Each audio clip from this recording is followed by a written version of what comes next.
especie de panel conversatorio en donde vamos a conocer distintas opiniones de expertos profesionales ante un mismo tema.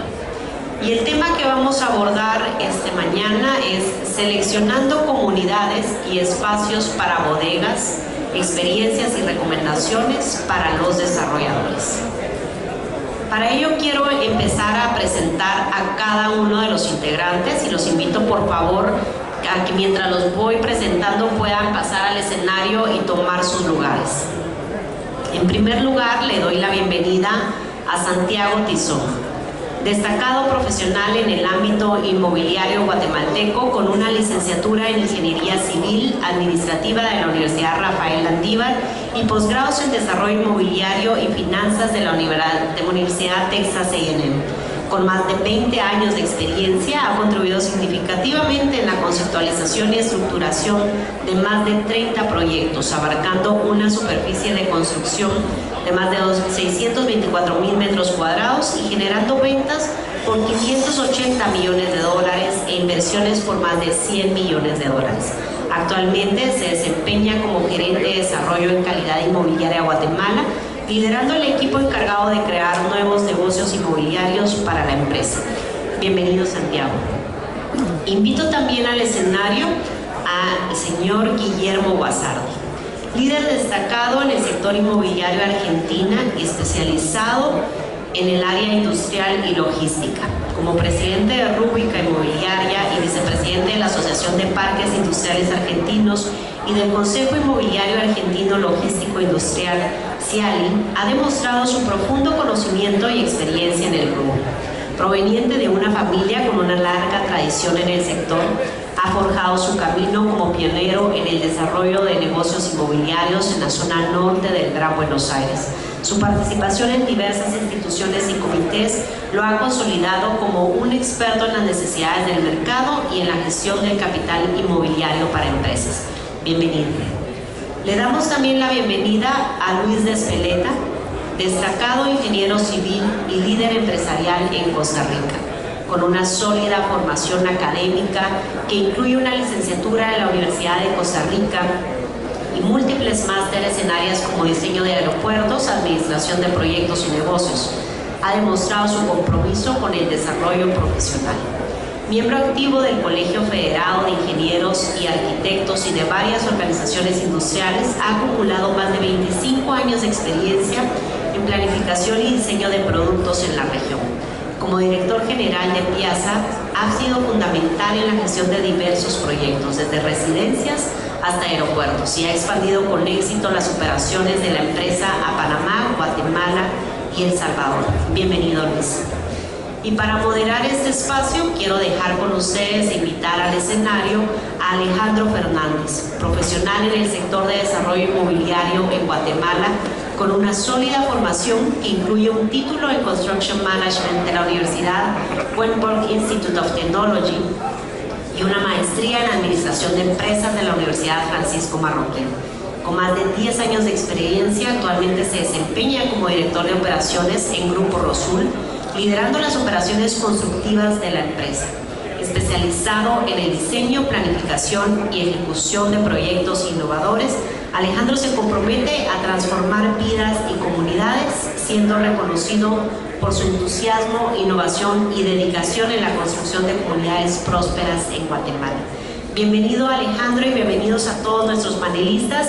Les cedo en este momento la conducción. Muchas gracias. Muy buenas tardes a todos. Un gusto. Muchas gracias a todos los panelistas que están aquí acompañándonos. Les agradezco a todos por estar aquí.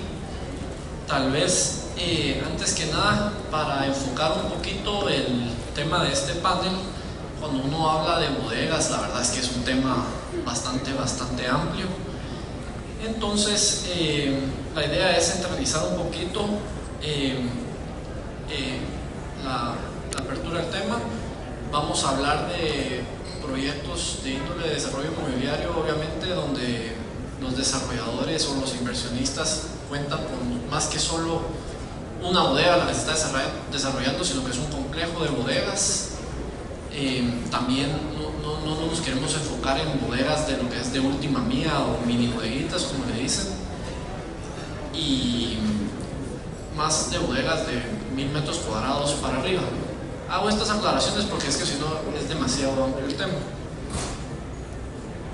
Si quieren, voy a comenzar con la primera pregunta o comentario ahí para el foro que tenemos acá. Tal vez a Santi para comenzar y abierto para que todos ahí opinemos, ¿verdad? ¿Cómo identifican que un terreno es ideal para este tipo de desarrollo? ¿Qué consideraciones son vitales para proyectos de un índole industrial y que tal vez no aplica tanto para otros desarrollos, o sea, residenciales, oficinas o comercio?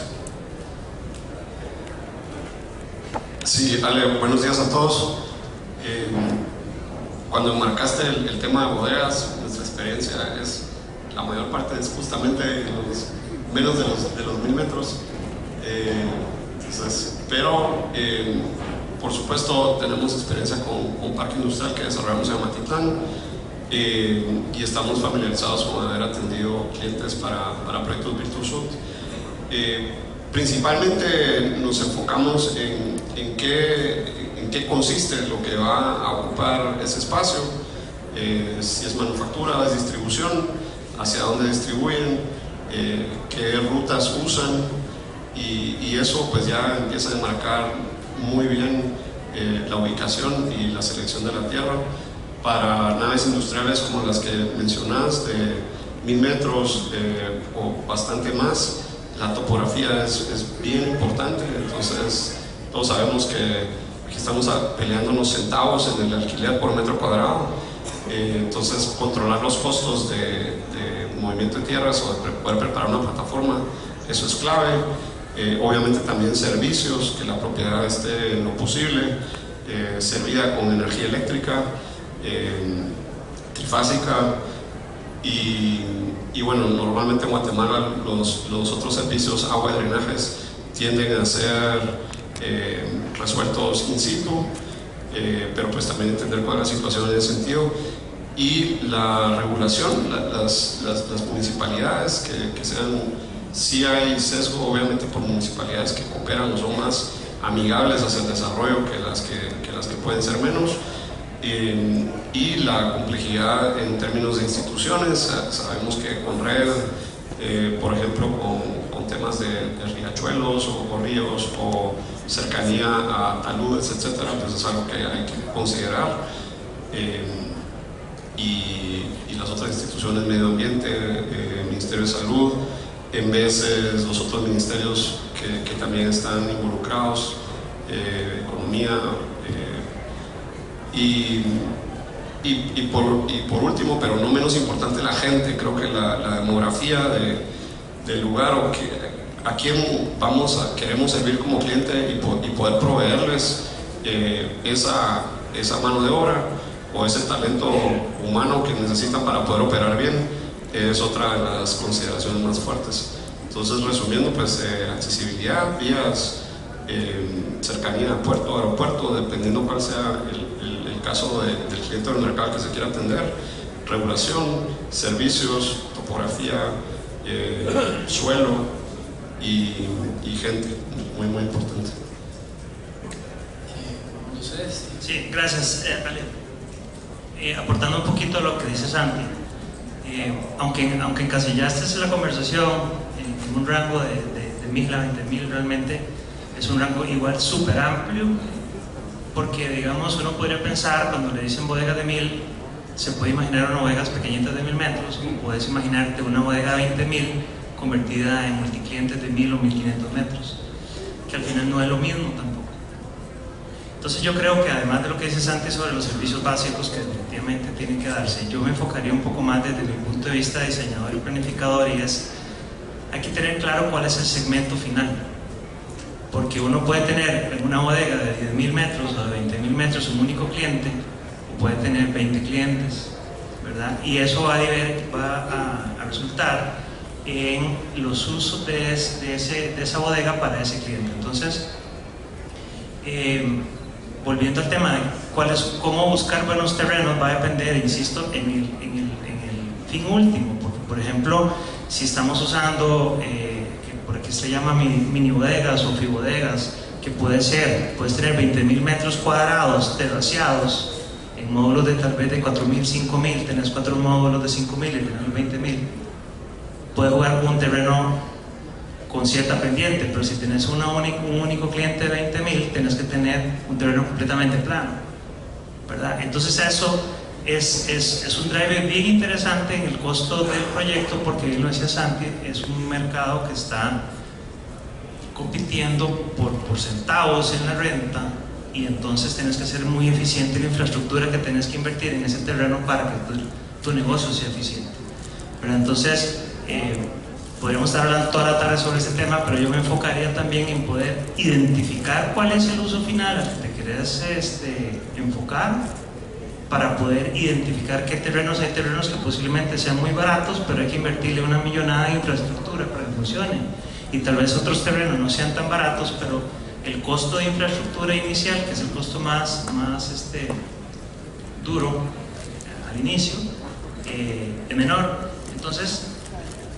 como para agregarle y permitir la continuación de la conversación, yo me enfocaría en ver cuál es el mercado al que le quiero atacar, para poder, una vez identificando cuál es mi mercado y cuáles pueden ser mis clientes, cuáles son los terrenos que puedo utilizar. Entendiendo la línea de conversación, obviamente la topografía y, ¿cómo decir? No es solo pensar en un proyecto industrial, sino, como vos bien decís, cuál es el uso final que se le va a dar, porque lo puede retasear y plataformear mucho dependiendo del propio terreno, o invertir una millonada. Si les parece bien, entonces nos enfocamos en centros de distribución para atender ya mercados internacionales. Buenas tardes y muchas gracias por la invitación. Acaban de sintetizar de forma casi perfecta lo que es la búsqueda y la elección de las tierras o las parcelas para este tipo de desarrollos, que creo que es la misma matriz para todo el mundo. Tanto los volúmenes grandes como los volúmenes pequeños tienen particularidades, y por supuesto es así. Santiago mencionó al final un tema que a nosotros, que le está sucediendo a ustedes, nos pasó en los 90, y que una de las cosas que no tuvimos en cuenta es la mano de obra, la calificación, las distancias. En los parques industriales o los parques logísticos, la gente estaba muy lejos, y también obligó a generar desarrollos residenciales cerca para también las personas que trabajan ahí. Un detalle adicional, pero en definitiva va por la misma línea. La parte operativa está muy buena, y también los amenities internos y externos. Mucho más no puedo agregar. Ordenando ahí un poquito, tal vez, cómo hubiera querido ver. Yo lo que me imagino de este panel es como desarrolladores que estamos atendiendo a ese mercado internacional, de esos clientes AAA que están buscando si invierten en Guatemala o en Costa Rica o en República Dominicana. Entonces, el siguiente punto que yo quisiera tocar es que todos hemos escuchado el término del nearshoring, ¿verdad? Ya lo han mencionado varias veces antes. Y ahí el tema es cómo podemos atender este mercado. Y el problema es que nos toca competir contra Costa Rica, contra República Dominicana y contra México. ¿Cuáles son los diferenciadores que un desarrollador podría promover dentro de sus proyectos para que los inversionistas internacionales nos puedan tomar en cuenta? ¿Qué es lo que hace falta en Guatemala para poder acaparar más ese mercado desde su punto de vista? Y tal vez, Luis, vos que estás muy involucrado en Costa Rica, nos podás decir qué es lo que has visto en Guatemala que tienen más desarrollado en Costa Rica desde el punto de vista de los desarrolladores. Voy a empezar en positivo, porque no quisiera enfocar la conversación aunque sea una comparativa con otros países. Yo lo que diría es que el nearshoring, para los que no conozcan el término, quiere decir cómo producimos o generamos producto terminado para nuestro cliente más cercano. Ese es el offshoring, que está al otro lado del charco, como dicen. Ahora estamos más del nearshoring, que es estar cerca, administrar, almacenar y producir cerca de nuestro cliente final. Nuestro cliente más grande, lo dijeron en la presentación, es Estados Unidos. Entonces, cuando estamos hablando de nearshoring, Guatemala tiene una posición privilegiadísima, porque estamos más cerca de nuestro cliente final. Solo tenemos a México de por medio en comparación con otros países, por ejemplo Costa Rica. Entonces, ¿cómo un país como Costa Rica ha podido estar en la foto? Ustedes lo han visto, estando bastante bien abajo, pasando 3 o 4 fronteras bien difíciles por cierto, ¿verdad? Siendo 2.1 veces menor en territorio que Guatemala, produciendo más metros cuadrados de bodega industria, el doble que Guatemala, y estando más lejos de Guatemala. Entonces, si ustedes transforman esos números a la inversa y pensando en positivo, ¿cuánta oportunidad de mejora tienen ustedes para estar en esta ola? Y que lo decían al inicio, que no se les vaya la ola, ¿verdad? Entonces, contra eso lo que les quiero decir es que primero pensemos en positivo. Hay muchas oportunidades, pero ustedes tienen que creérselo. Y tengo muy buenos amigos en Guatemala y muy buenos clientes, y a veces nos cuesta transmitirles el mensaje, o por lo menos nos cuesta que nos entiendan el mensaje, ¿verdad?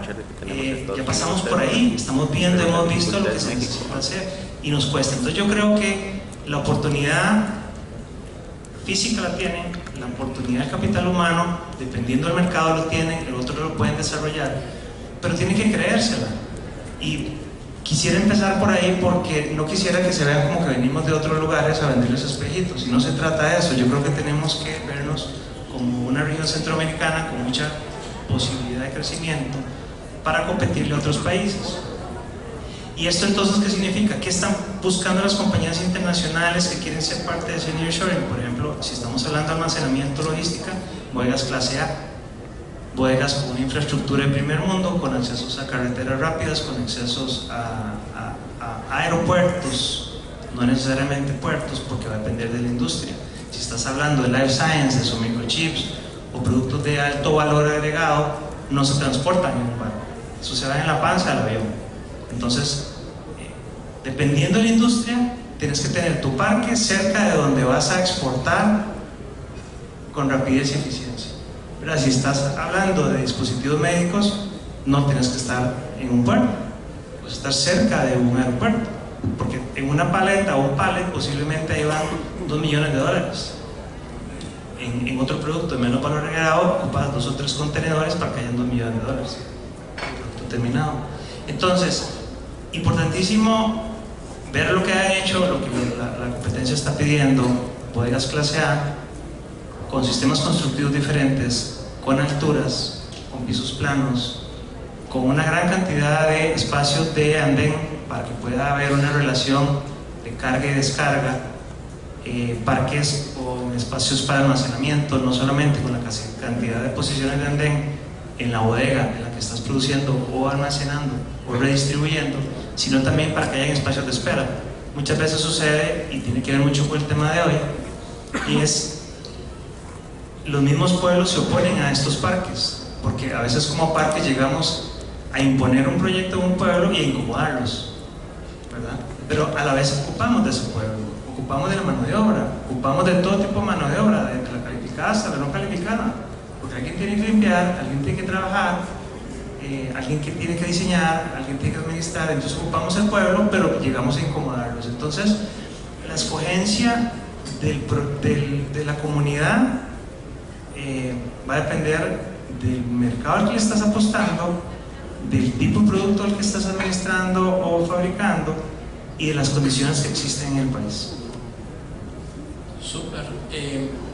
Ahí mencionaste algo que me pareció muy interesante y de lo que hablamos al principio, que no es simplemente pensar en hacer un proyecto industrial y ya, sino que no se tiene que pensar hasta qué manufactura se va a hacer. O sea, si van a ser índoles médicos, ok, miren, los dispositivos médicos van en aeropuerto, van en avión, no en barco, entonces tiene que estar cerca de un aeropuerto. Entonces la planificación de un proyecto desde un principio ya tiene que saber quién va a ser el usuario, o sea, quién va a ser la gente que se va a instalar ahí. En esa línea sí, está. es correcto. Y esa decisión cuesta mucho, porque cuando algún desarrollador está empezando en este negocio, obviamente uno como inversionista o como empresario quiere decir, o piensa, ¿qué puedo hacer que si no me sirve A, me sirva B? Y hay momentos donde uno se tiene que decidir o por A o por B. No existe lo mejor de todos los mundos en un solo proyecto. Y ahí hay una línea muy bien marcada, y es, si te vas a ir por el lado de la industria pura, es un parque muy diferente a un parque de logística pura.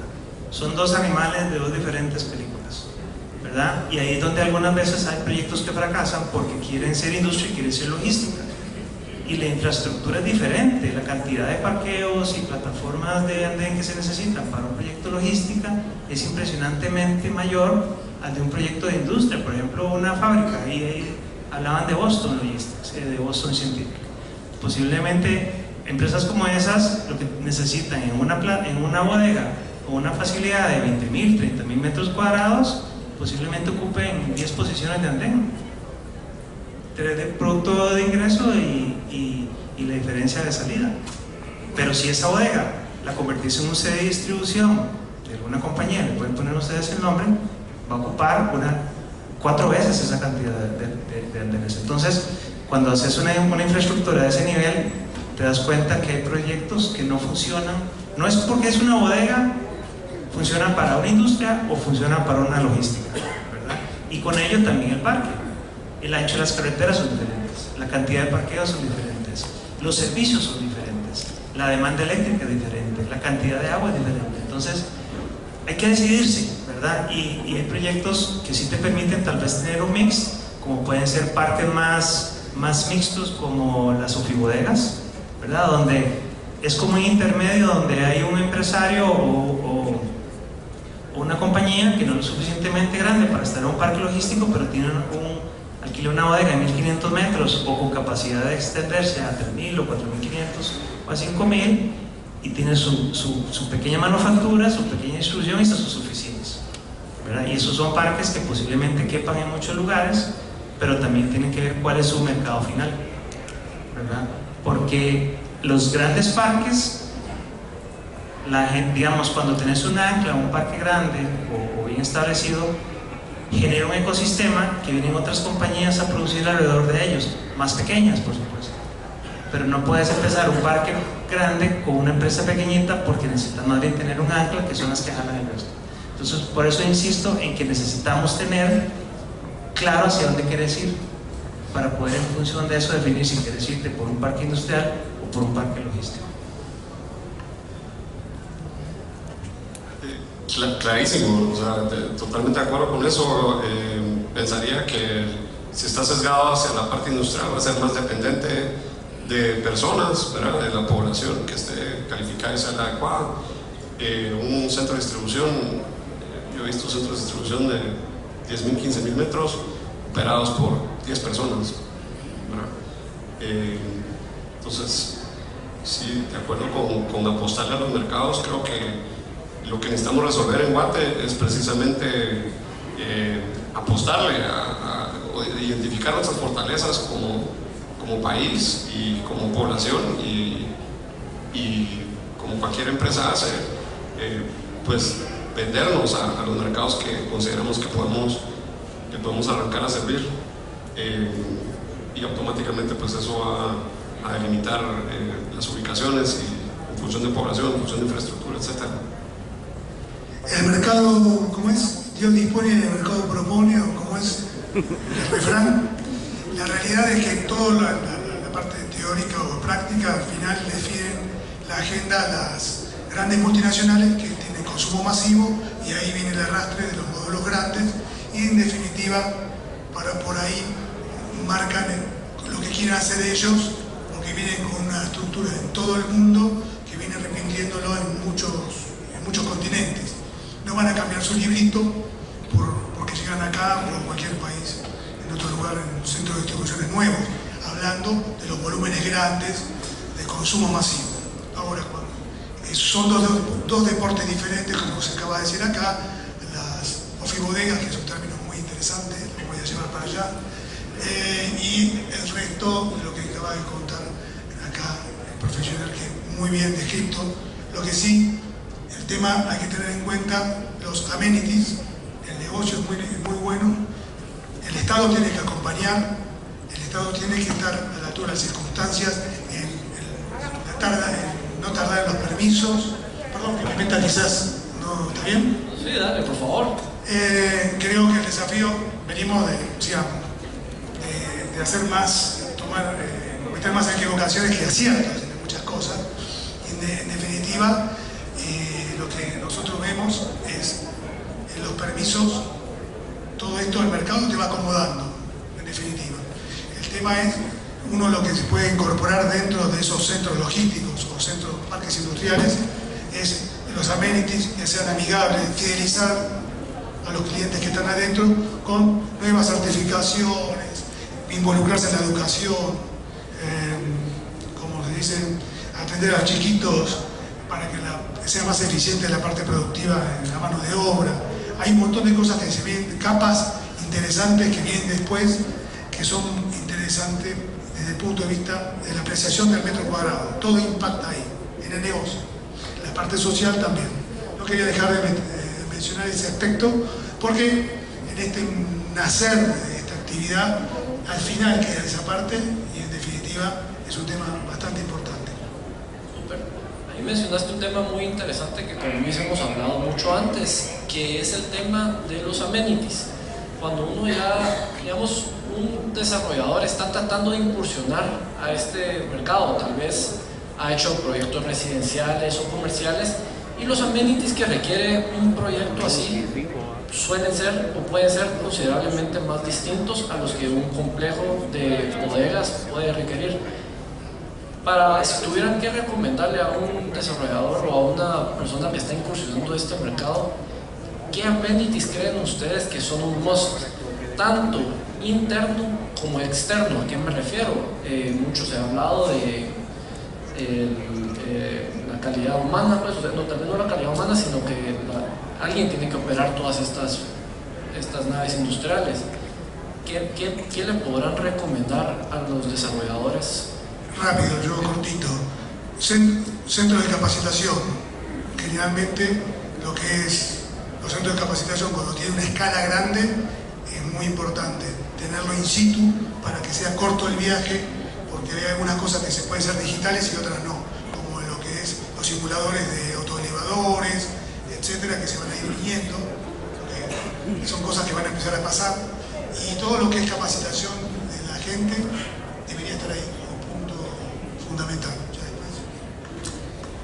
Parqueo clave para vehículos pesados, vehículos livianos, en nuestro caso pues motos, todo el modo de transporte, tanto del personal que trabaja ahí como de los vehículos de equipo pesado que atienden ya sea manufactura o logística, por supuesto. Creo que también hay amenities de tipo fiscal incluso que puedas hacer ahí. En nuestro caso pues tenemos la figura del CEDEP, pero que puedas también tener acceso a poder hacer esos trámites in situ, por supuesto. Y nuestra experiencia en los espacios de bodegas, que pues no entra en esta conversación, pero ha sido que cada vez hemos ido incorporando amenidades que le evitan al usuario tener que tenerlas contenidas dentro de su techo de operación. Oficinas donde puedan tener una reunión de una junta directiva bien puesta, comedores, cafeterías, en parques industriales, pues ya aquí Luis comentará, pero con poblaciones de día, o sea, de colaboradores ya importantes, pues obviamente a lo que hacen los call centers, ¿sí? Poder proveerles de alimentación. Estos pueden ser, pues, no más que tener los pads para que diferentes cadenas comerciales vayan y se coloquen, etc. Y educación, creo que para los usos de manufactura, donde se requiere gente capacitada, pues poder tener la capacitación a la par, indicada por el estilo. Habrá otras soluciones. Ayuda mucho al personal a que no se tenga que mover y se pueda seguir capacitando. Creo que esos son atractivos que le pueden ofrecer a estos inquilinos. Es una pregunta muy interesante, depende del parque en el que estés, por ejemplo. Y perdón, es que todo depende de donde estés tirando, ¿verdad? Por ejemplo, si estás hablando, perfectamente puedes hablar de un parque empresarial o un BPO, de BPOs que son puramente oficinas. Puede haber un parque de oficinas. ¿Qué busca la gente en las oficinas? Hoy en día, y con las nuevas generaciones, va mucho en función de la calidad de vida. Entonces, posiblemente necesitas de esa mano de obra, pero te dicen, es que yo no trabajo aquí porque aquí no hay lugar de esparcimiento mientras yo estoy en mi tiempo de descanso. Entonces, tienes que restaurantes, tienes que tener zonas donde la gente pueda descansar, tienes que tener inclusive hasta gimnasios, si estás hablando de mano de obra pura. Si estás en un parque logística, hay cosas muy sencillas y la gente se le olvida. Si es logística, son camiones que entran y camiones que salen, una operación interna en la bodega, pero ¿quiénes son los que entran y salen? Son los pilotos o los choferes. Y mientras esos señores los atienden, ¿qué se hacen ellos? ¿Hacia dónde van? Imagínense un piloto que venga desde Panamá hacia Guatemala, tiene 2 o 3 días de estar manejando y tiene que esperarse 8 horas para que le carguen su contenedor para que se vuelva o siga hacia Estados Unidos. ¿Qué hace ese señor? Lo típico, y eso se usaba mucho en Costa Rica, uno los veía con una hamaca abajo del camión, ahí durmiendo, hacia su campamento. No, esos señores tienen que tener un lugar donde bañarse, donde descansar, donde poder calentar, y los querés fuera de la operación, porque no querés tener a toda la gente ahí caminando entre camiones y la operación logística, ¿verdad? Y esos señores que van a esperar 2 o 3 horas, o hasta 8 horas, para su turno de cargar o descargar, tenés que tenerlos adentro de tu parque. No puedes dejarlos que se queden afuera del parque, obstaculizando las vías y entorpeciendo la comunidad donde tenés tu parque. Entiendo que lo que decís es que eso ya es algo que los key decision makers, los que van a tomar la decisión de alquilar la bodega, ya lo analizan. Definitivamente. O sea, sí les importa obviamente que su recurso humano tenga donde descansar, tenga donde estar cómodo. Definitivamente, y otras cosas como por ejemplo el parqueo de esos camiones, porque a veces usted dice, tengo una bodega con 35 puestos de andén, pero tenés 70 camiones esperando. ¿A dónde están? Y están en la comunidad y haciendo fila en toda la zona. Entonces ahí es donde los pueblos y las comunidades se incomodan. Y muchas empresas dicen, si usted no tiene suficiente espacio para que mis clientes que van a llegar a cargar o a descargar se almacenen, no me quedo ahí.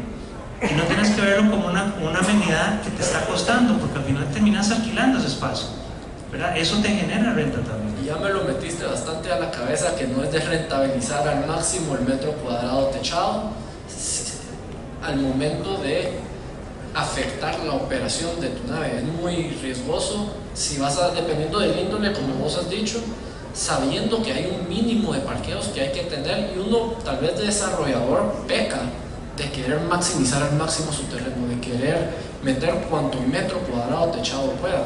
Eso es súper peligroso, porque cuando uno se sienta con un financiero y está analizando los gastos menos los ingresos, ahí entra el famoso GLA, que es el área bruta rentable, ¿verdad? Entonces, siempre, meterle un metro más, sí, claro, le cae un metro más, por supuesto que le cae un metro más. Y después, ¿y dónde hay parqueos? No hay parqueos, no hay espacio de calles, no hay suficiente longitud para que un contenedor dé la vuelta y se parquee. Eso es otra cosa que la gente busca. Por ejemplo, una empresa de distribución, llámese, no sé, Walmart. ¿Qué es lo que ellos buscan? Ellos buscan cuánto tarda mi contenedor en entrar y salir. Y inclusive los pilotos, ¿cuánto tarda un piloto en parquearse? Pues a veces te piden andenes súper pegados porque quieren tener más andenes en una bodega, pero ese señor tarda 10 minutos parqueándose, para adelante, para atrás, para adelante, para atrás, para adelante, para atrás. Cuando eso es una operación que tiene que hacer en 2 movimientos. Y esas cosas no se ven algunas veces hasta que estás en la operación y dices, pucha, me he metido 2 metros más que me lo dijiste. Sí, pero no me hiciste caso, ¿verdad? Y al final eso le cuesta, porque llega un momento en que ese parque pierde competitividad. Me ha tocado con algunos clientes que me dicen, no, ¿para qué tanto parqueo si aquí hay una calle? El camión puede dar la vuelta en la calle y entonces se parquea. Sí, hoy, que posiblemente el tráfico vehicular o el TPD de esa vía es muy baja, dele 10 años y verá cómo su parque se queda obsoleto, porque no hay forma física de que ese camión entre, haga un giro izquierdo y vuelva a hacer un giro derecho para irse. Y el error que cometemos es que a veces, al no haber cierta infraestructura, lo poco que hay funciona. Entonces te dicen, pero vaya allá y vea cómo si le funciona, y alquila $3 más barato. ¿sí? Dele tiempo a que otro tenga un poco más de visión, lo haga como debe ser y verás como ese cliente que está ahí se va a pasar al otro lado, posiblemente pagando más por metro cuadrado, pero es mucho más eficiente por pie cúbico en su administración alimentaria. Entonces son tantas variables que aquí podríamos estar toda la tarde y no quiero aburrirlos con esto, pero sí definitivamente donde yo creo que hay que invertir mucho al inicio es en la planificación y el estudio, y muchas veces sucede que la gente dice: ah, es que tengo un terreno de 20 hectáreas, quiero hacer un parque logístico. Bueno, vamos a ver a dónde estás, si realmente lo que cabe es un parque logístico o bodegas o una industria. Va a depender mucho del tipo de terreno, la comunidad en la que estés, los ambientes que pueda generar, inclusive la infraestructura que te llega a ese lugar. Estaría en lo correcto que hay ciertos estándares que se tienen que respetar y hay que tener mucho cuidado cuando uno quiere maximizar el GLA, como vos decís, y toma decisiones que van en contra de esos estándares. Para resumir ese punto, tal vez, sí, ¿verdad? Perdón, si estoy muy levantando la mano. Definitivamente, por ejemplo, a veces ahora hay un estándar típico que la gente dice: yo quiero tener mi bodega con 12 metros al codo, y entonces todo el mundo dice: pero ¿por qué 12? Hagámosle 18. Bueno, ten cuidado, porque entonces llega el momento que cruzas una línea donde la infraestructura que tienes que tener para administrar esa bodega de 18 hace que se te encarezca por mucho, comienza a ser exponencial el costo de la construcción y el costo de la operación. No es lo mismo un montacargas para una bodega de 12 metros al codo que un montacargas para una bodega de 18 o una bodega de 9. Las losas de concreto, los sistemas contra incendio. Y yo sé que aquí me dicen: no, pero es que aquí el NFPA no existe. Posiblemente como regulación no, pero el fuego no sabe dónde hay NFPA o no hay NFPA. Igual se incendia una bodega en Costa Rica que en Estados Unidos que en Guatemala. Entonces la prevención del incendio de ese proyecto futuro es bien importante. Cuando uno entra en esos estándares, posiblemente te dicen: no, es que por código en Guatemala no te exigen tener esos sistemas contra incendio. Guatemala no, pero el cliente internacional al que le estás apostando te va a decir: vamos a ver, enséñeme cuál es su bodega, dígame su altura, dígame su espacio entre entre columnas, dígame su cantidad de puestos de andén, dígame su cantidad de parqueos, dígame su planicidad de la losa, dígame sus sistemas de mitigación de incendio, dígame sus certificaciones de materiales que pudieran ser UL o FM, dependiendo con la aseguradora que su empresa AAA o su empresa internacional se está asegurando. Entonces, no podemos competir en un mundo de primera línea con productos que no estén a ese nivel. Sí, creo que sumando a eso, el cliente de primer mundo, primera plana, la tiene clarísima. Ya sabe que si el piloto se está parqueando, le toma 10 minutos, esos 8 minutos que perdió de su operación ya los tiene cuantificados y ya lo entiende. Es quizás el cliente regional y local el que todavía no la ve, ¿verdad? Entonces ahí es donde hay que educarlo y hay que hacerle la mate. Nosotros nos ha pasado con proyectos de oficinas en El Salvador. Están en casas, los queríamos traer a edificios y les teníamos que hacer la mate. Mire, conviene, ¿verdad? Le va a salir más barato su operación, más eficiente.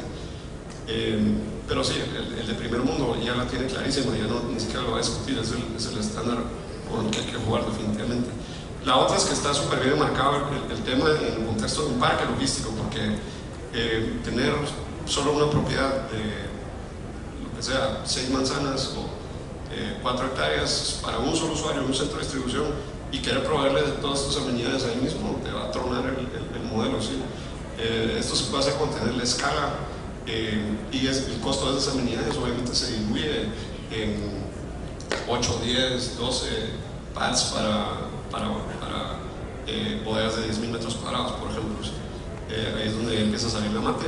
Y la otra es poder diseñarlas de tal manera que no tienen que estar, creería Luis, pero tú aquí me corregís, el 100% desde el día cero. Sí, creo que puede diseñarse de tal manera que sea progresivo la inversión en esos ambientes. Y el tema de la red contra incendio es todo un tema. Se acaban de incendiar en Chile, bodega San Francisco, más de 100.000 metros cubiertos. Son todas normas preventivas, pero agarra el fuego. No hay, o sea, es tremendo y, como bien marca, es preventivo de las normas NFPA, que son las que rigen para casi todas las multinacionales en el mundo. Son un tema muy complejo y es urgente. No sabía que lo permitían acá en Guatemala, no es una exigencia el tema.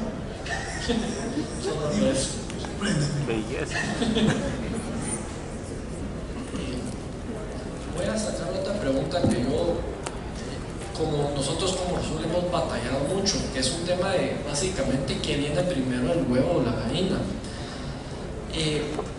Todos hemos escuchado el tema de nearshoring, todos queremos atender a esos clientes AAA, pero nos ha resultado un tema algo complejo el tema de esa negociación con estos clientes, porque muchas veces resulta que son negociaciones muy extensas, uno quiere atenderlos y hacerles su build to suit exactamente a su medida, pero cuando viene el momento lo necesitan en 2-3 meses.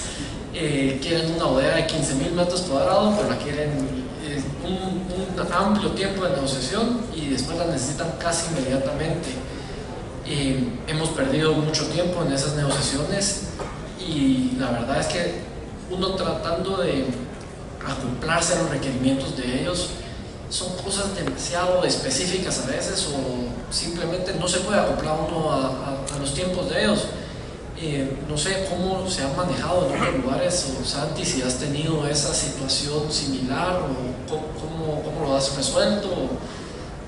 Sí, nosotros ya le hemos bailado con los Colliers, los Cushmans, los Newmark, y nos hemos metido a procesos de responder a RFPs y correr para conseguir tierra, armar los números y tal.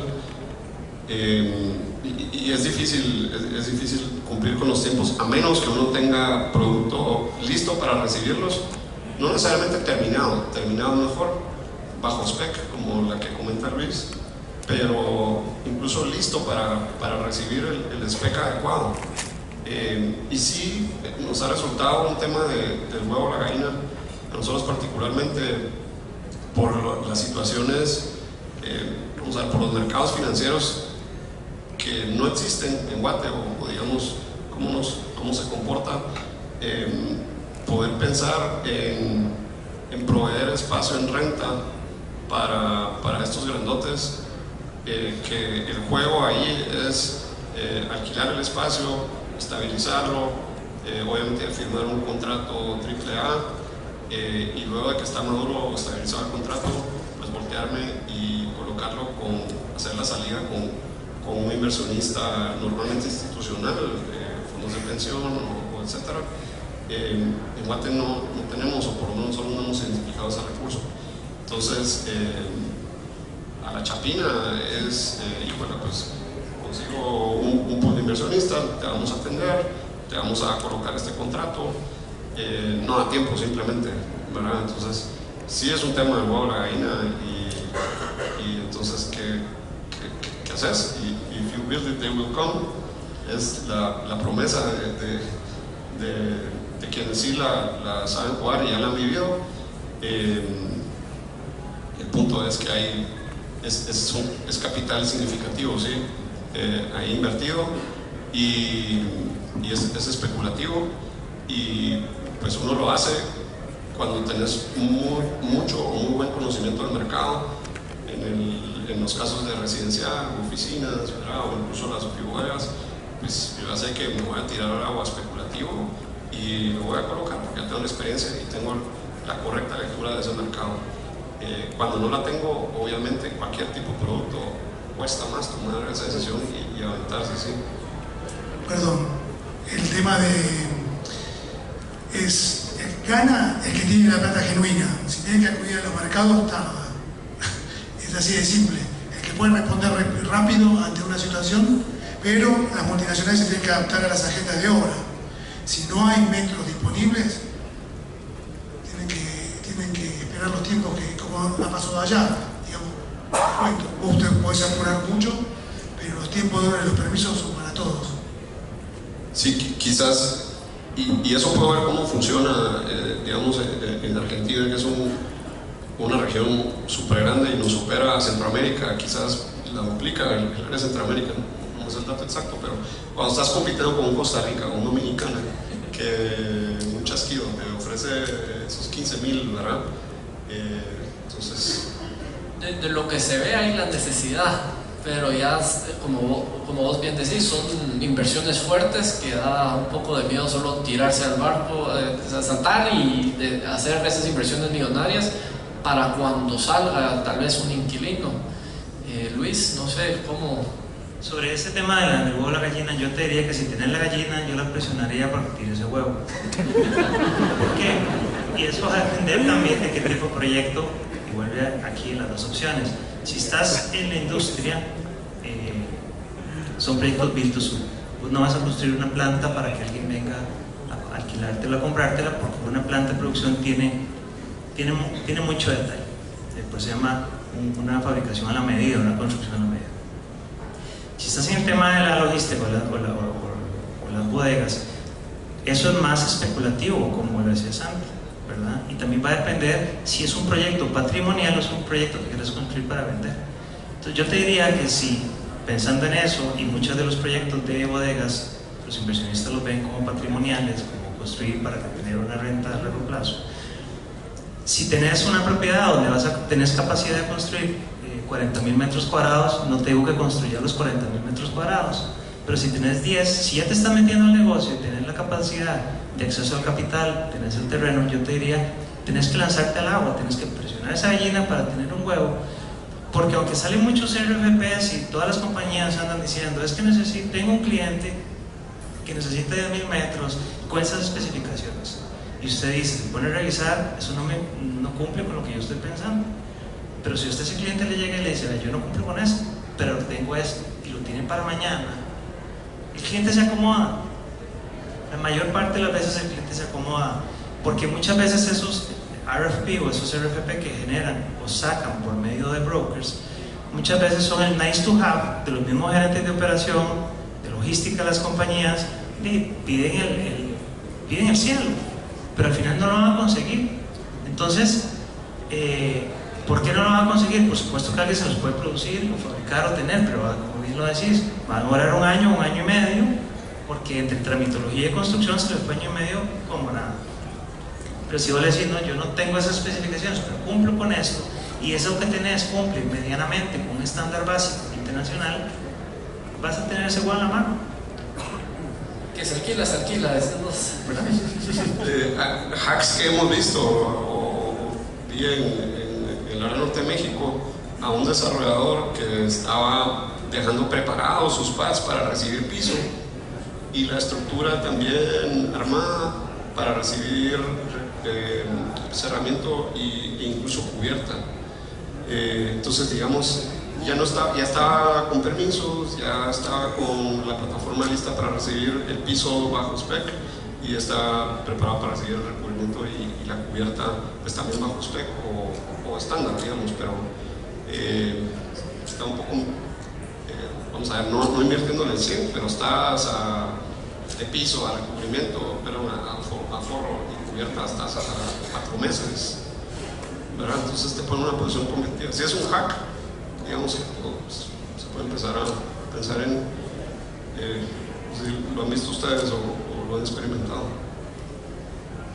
Sí, definitivamente sí, y ese es como el justo medio, ¿verdad? ¿Cómo puedo estar medio preparado para que ese plazo de año y medio no sea año y medio, sean 3, 4, 5 o hasta 6 meses, ¿verdad? Porque sí, definitivamente el shell o el core shell de la bodega, estructura, techo y paneles o de fachadas, todo lo van a tener. Si un cliente necesita tener algún aislamiento adicional, pues ese aislamiento lo puedes poner como una mejora a tu bodega, ya sea por adentro o por afuera, e inclusive cambiar la especificación del piso simplemente colar el piso. Pero cuando te digo que si tienes la gallina, que la presión es para que tengas el huevo, no tienes que tener la bodega al 100%, tienes que tener el 80%. Y otra cosa importante es, y siempre tenerlo en mente, es que lo perfecto es enemigo de lo bueno. Entonces, que como desarrollador no siempre vas a cumplir el 100% de lo que tu cliente va a pedir, y ahí es donde vas a lograr tener el 80-20. Y me imagino que, como hemos hablado, hay estándares básicos a los que todos se pueden acomodar, ¿verdad? Hay que mejor y vale la pena invertir un poquito en flexibilidad. Te puedes quedar, si el estándar es a 12 metros, ya hoy en día la mayoría está buscando 12 metros de altura de hombro, lo puedes dejar a 10, pero tal vez sí van a haber aquellos que van a necesitar esos 12 metros y lo que te costó esos 2 metros de más no es lo que te va a hacer una diferencia muy grande, pero te abre la puerta a un montón más de inquilinos a futuro. Sí, vamos a ver, el tema de altura va en función de las posiciones de paletas que uno puede almacenar. Entonces, si vas a dar un salto de tal forma que realmente tengas una ganancia marginal, es decir, que pases de 5 paletas a 6 o de 6 a 7, ¿verdad? Pero si vas no sé, a estar 1 metro más, donde no vas a lograr tener una posición más de paleta, entonces mejor te quedas, te ahorras el dinero y no tenés algo que marginalmente no está funcionando, ¿verdad? Ahí es donde uno tiene que decir la planificación, que es lo que queremos, y en función de lo que realmente, porque la altura no es antojadiza. La altura viene en función de la administración o almacenamiento de los inventarios. Entonces, y por otro lado también el exceso es porque brincas o cruzas una línea donde ya los sistemas contra incendio no son los regulares y tienes que entrar a un sistema contra incendio exponencialmente mucho más caro. Entonces, a veces nos lo han dicho algunos clientes, no me importa, hagámoslo a 20 metros, nadie se lo va a pagar y además te vas a meter en un problema porque vas a tener que hacer mucha infraestructura y nadie va a sacar valor de eso. Súper. Con un mercado maduro, con un mercado ya maduro, las compañías van por precio y no por AAA.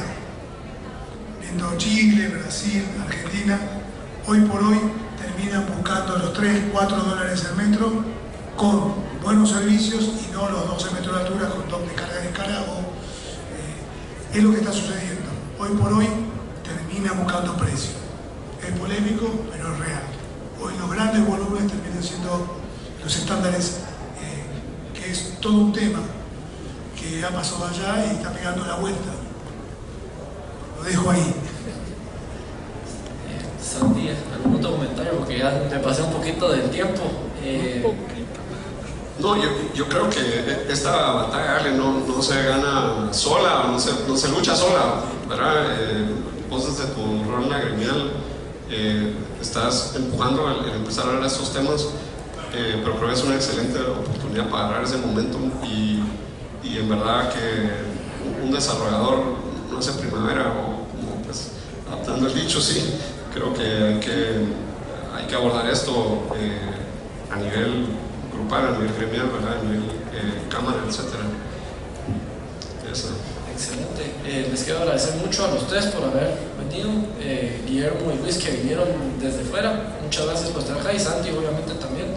Muchas gracias a todos por estar aquí escuchándonos. Los agradezco mucho.